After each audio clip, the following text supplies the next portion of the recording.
Mange Kimambi ameweza kutangaza exclusive kabisa kwa kupitia mtandao wake wa Instagram kuachana na masuala ya kisiasa, na yote aliweza kuzungumza baada ya kuona kwamba kile kilichoweza kutokea katika siku ya kusikiliza kesi ya Tundu Antipas Mughwe Lissu ambayo ilikuwa ni tarehe 24 katika mahakama ya Kisutu. Na katika mazungumzo na nukuu ya kile alichoweza kukizungumza ni kwamba pengine angetarajia kuweza kuona Watanzania wengi wanajitokeza na kuhakikisha kwamba wanafanya fujo, lakini cha ajabu kile ambacho kiliweza kujitokeza binafsi katika nafsi na akili ya Mange Kimambi, ameweza kuwa disappointed na kuona kwamba Watanzania wanaonyesha machungu na wamekuwa kikasirishwa kwenye mitandao tu na kuandika comment, lakini kiuhalisia wamekuwa ni waoga kuweza kumpambania Tundu ambaye ni mwenyekiti wa Chama cha Demokrasia na Maendeleo. Hivyo ameweza kutangaza rasmi kabisa kupitia mtandao wake wa Instagram kwamba hatoweza kujihusisha na masuala yote ya kisiasa, yani ni heri akawa anaendelea kutengeneza mkwanja kupitia masuala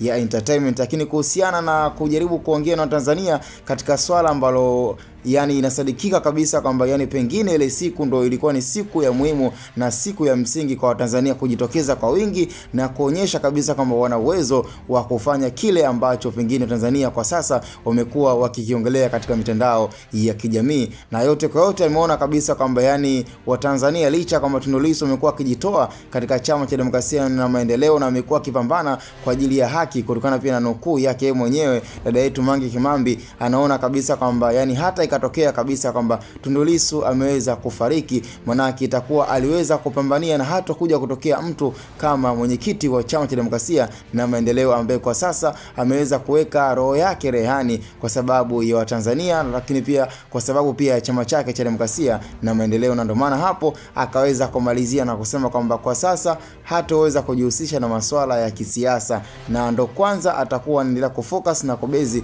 kwenye swala zima la entertainment. Kwa hiyo ni swala na imekuwa ni moja ya chanzo kikubwa cha dada yetu Mange Kimambi kuamua na kuweka exclusive kabisa kwa kupitia mtandao wake wa Instagram kwamba kwa sasa masuala ya kisiasa itakuwa ni no. Kwa hiyo kusikia kwamba Mange Kimambi anamzungumzia vibaya Dr. Samia Suluhu Hassan lakini pia na viongozi wengine, itakuwa ni swala ambalo ni la mwanzo na mwisho, na hataweza kuzungumzia pia issue yote inayomhusu mwenyekiti wa Chama cha Demokrasia na Maendeleo. Cha msingi tukutane kwenye comment, na hii ni Hatboy Media.